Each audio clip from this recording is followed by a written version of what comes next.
नमस्कार, आप capital TV Uttar Pradesh देख रहे हैं। मैं हूं आपके साथ समीक्षा तिवारी। प्रयागराज में विश्व प्रसिद्ध माघ मेला 3 जनवरी को पौष पूर्णिमा के पावन स्नान के साथ ही भव्य रूप से शुरू हो चुका है। संगम की रेती पर इस वक्त आस्था और परंपरा का खूबसूरत नजारा देखने को मिल रहा है। कड़ाके की ठंड के बावजूद देश और विदेश से लाखों श्रद्धालु यहां पहुंच रहे हैं और त्रिवेणी संगम में स्नान कर पुण्य लाभ कमा रहे हैं। और साथ ही आपको बता दें कि 40 लाख से ज्यादा श्रद्धालुओं ने डुबकी लगा ली है। पूरी खबर बताते हैं स्पेशल स्टोरी में।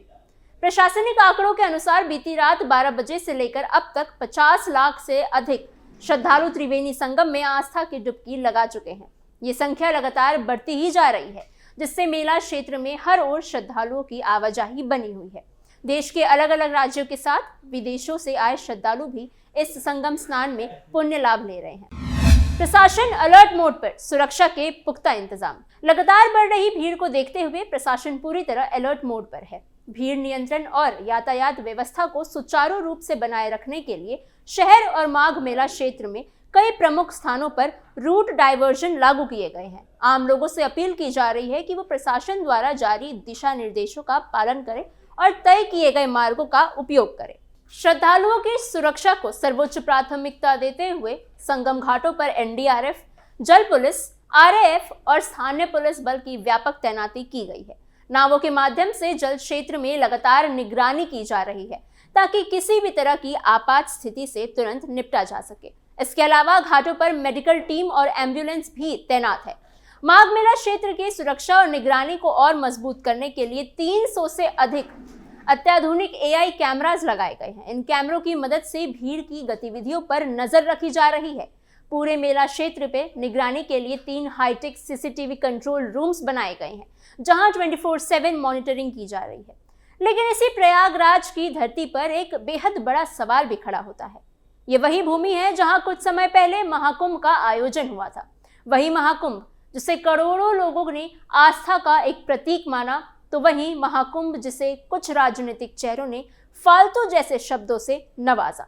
ये विरोधाभास केवल शब्दों का नहीं बल्कि सोच और राजनीति का है। जब देश की एक बड़ी आबादी महाकुंभ और माघ मेले जैसे आयोजनों को अपनी सांस्कृतिक पहचान मानती है, तब कुछ नेता इन आयोजनों से दूरी बनाते नजर आते हैं। सवाल ये नहीं है कि कौन माघ मेला में गया और कौन नहीं। सवाल ये है कि क्या आस्था को राजनीति की कसौटी पर तोला जाना चाहिए। वोट बैंक की राजनीति या आस्था से असहजता, यहीं से चर्चा समाजवादी पार्टी और उसके मुखिया अखिलेश यादव तक पहुंचती है। अखिलेश यादव ना तो महाकुंभ में दिखाई दिए और ना ही माघ मेले को लेकर कोई सकारात्मक सार्वजनिक रुख अपनाते नजर आए। इसके उलट उनके पुराने बयान और राजनीतिक गतिविधियां ये संकेत देती हैं कि उनकी राजनीति का केंद्र आस्था नहीं बल्कि समीकरण है। यह आरोप लंबे समय से उन पर लगते आ रहे हैं कि समाजवादी पार्टी एक खास वोट बैंक को साधने के लिए सांस्कृतिक और धार्मिक आयोजनों से दूरी बनाए रखती है।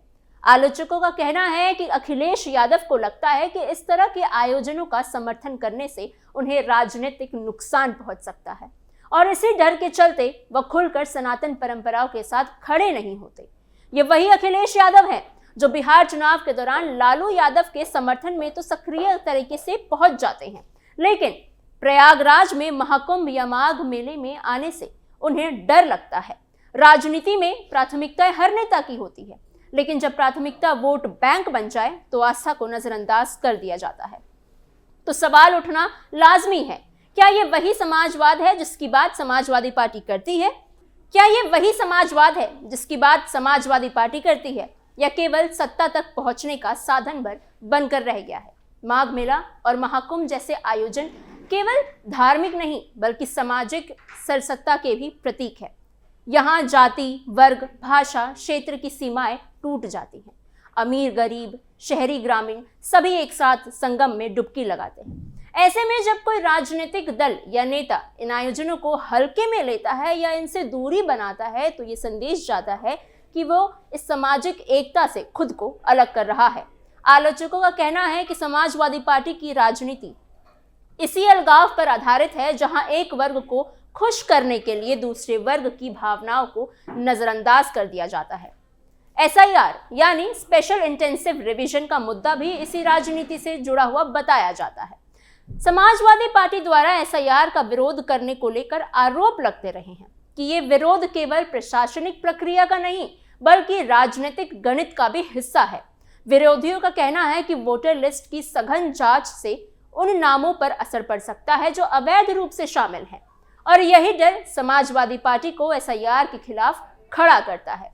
ये आरोप सही है या नहीं ये जांच का विषय हो सकता है, लेकिन सवाल ये जरूरी है कि जब चुनावी प्रक्रिया को पारदर्शी बनाने की बात आती है तो कुछ दल पीछे क्यों हट जाते हैं।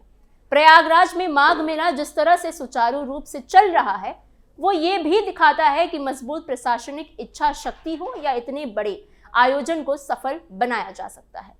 यही इच्छा शक्ति राजनीति में भी दिखनी चाहिए, लेकिन जब राजनीति का उद्देश्य केवल सत्ता हासिल करना हो जाए तब आस्था, संस्कृति और परंपरा केवल चुनावी भाषणों तक ही सीमित रह जाती है। अखिलेश यादव पर यह आरोप लगते रहे हैं कि वो खुले तौर पर हिंदू धार्मिक आयोजनों का समर्थन करने से बचते हैं, जबकि निजी तौर पर खुद को धार्मिक दिखाने में कोई कमी नहीं छोड़ते। यही दोहरा मापदंड उनकी राजनीति की सबसे बड़ी आलोचना बन जाती है। आज प्रयागराज का माघ मेला एक आईना है जिसमें उत्तर प्रदेश की राजनीति भी खुद को देख सकती है। एक तरफ वो सरकार जो आस्था के इस महासंगम को सुरक्षित, व्यवस्थित और भव्य बनाने में जुटी है, दूसरी तरफ वो राजनीति है जो ऐसे आयोजनों पर चुप्पी साधे रहती है या उन्हें लेकर असहज महसूस करती है। जनता अब इन बातों को समझने लगी है। वो देख रही है कि कौन आस्था के साथ खड़ा है और कौन उसे केवल वोट बैंक की नजर से ही देखता है। माघ मेला और महाकुंभ जैसे आयोजन किसी पार्टी या सरकार की बपौती नहीं है, ये जनता की आस्था के उत्सव है। लेकिन राजनीति जब इसमें दखल देने लगती है तब उसका चरित्र भी सामने आ जाता है। समाजवादी पार्टी और अखिलेश यादव को लेकर उठ रहे सवाल इसी चरित्र से जुड़े हुए हैं। क्या उनकी राजनीति वास्तव में समावेशी है या केवल चुनिंदा समीकरणों तक सीमित है? क्या आस्था का सम्मान करना, उसे सम्मान देना तुष्टीकरण की खिलाफ हो जाता है या ये केवल एक राजनीतिक भ्रम है? प्रयागराज की संगम भूमि आज वही संदेश दे रही है जो सदियों से देती आई है, एकता, समरसता और आस्था का संदेश। सवाल यह है कि राजनीति इस संदेश को अपनाएगी या इससे मुंह मोड़ेगी। माघ मेला केवल श्रद्धालुओं के लिए भीड़ नहीं बल्कि लोकतंत्र के लिए भी एक संकेत देता है कि जनता किस दिशा में सोच रही है। आने वाले समय में ये देखना दिलचस्प होगा कि समाजवादी पार्टी और अखिलेश यादव इस बदलते राजनीतिक और सांस्कृतिक माहौल में अपनी भूमिका को कैसे परिभाषित करते हैं, क्योंकि अब आस्था और राजनीति के बीच की दूरी नजरअंदाज करना पहले जितना आसान नहीं रहा। बता दें कि जिस तरह आज माघ मेला हो या फिर महाकुंभ हो, सब इतना व्यवस्थित है, हर तरह से सुविधाएं हैं, ऐसा हमेशा से नहीं रहा। फर्क साफ है। याद दिला दूं कि 2013 में जब अखिलेश यादव की सरकार सत्ता में थी तो प्रयाग में कुंभ लगा था। उस दिन मौनी अमावस्या भी थी। 3 करोड़ से ज्यादा लोग संगम में डुबकी लगा चुके थे, लेकिन अचानक लोगों की चीख पुकार गूंजने लगी। वहां भगदड़ मच गई, पैर रखने की जगह नहीं थी। लाखों लोग बदहवस होकर इधर उधर भाग रहे थे, एक दूसरे पर गिरते गिराते। मंजर बेहद भयावह था। जब भगदड़ थमी तो प्लेटफॉर्म पर शवें बिखरी पड़ी थी। इसमें महिलाएं, पुरुष, जवान और बुजुर्ग सब शामिल थे। कुल 36 लोगों की जान चली गई थी। इलाज नहीं मिलने से लोग तड़प तड़प कर मर गए। देर रात तक इस तरह चीखें स्टेशन पर गूंजती रही। किसी ने मां खोया तो किसी ने अपना पिता, तो किसी ने अपने बेटा बेटी खोया। अफसोस इस बात का है कि स्टेशन पर इमरजेंसी सुविधा नहीं थी। कई घायलों को बचाया जा सकता था। कुचले जाने के बाद भी कई लोग जिंदा थे, लेकिन प्लेटफॉर्म पर ना तो वक्त रहते स्ट्रेचर पहुंच पाया, ना ही कोई एम्बुलेंस। लोग कपड़ों में बांधकर, चादर में लपेटकर घायलों को अस्पताल पहुंचा रहे थे। हादसे के वक्त रेलवे कुंभ वार्ड में ताला लगा हुआ था। 9:30 बजे डीआरएम पहुंचे, उसके बाद अस्पताल का ताला खुला, तब वहां रुई और पट्टी छोड़कर कोई व्यवस्था भी नहीं थी। ऑक्सीजन सिलेंडर खाली पड़े हुए थे। 4 लोगों की मौत तो इलाज नहीं मिलने की वजह से हो गई। कई लोग परिजनों के शव लेकर भटक रहे थे। 12 घंटे इंतजार करने के बाद भी प्रशासन शवों को उनके घर पहुंचाने की व्यवस्था नहीं कर पाया। कई लोगों ने कफन तक नसीब नहीं किया। अस्पताल के बाहर मुंह मांगे दामों पर कफन बिक रहे थे। किसी ने 1000 रुपए में कफन खरीदा तो किसी ने 1200 रुपए में कफन खरीदा। बस यही फर्क है तब के और आज के उत्तर प्रदेश में। लोग खुश हैं कि व्यवस्था अच्छी है, सुरक्षा है, हर 10 कदम पर पुलिस बल की तैनाती है और शायद इन्हीं सुविधाओं के लिए लोग अपनी सरकार बनाते हैं, जो तुष्टीकरण की राजनीति से ऊपर उठकर पूरे प्रदेश के बारे में सोचे और बात करे और काम करे।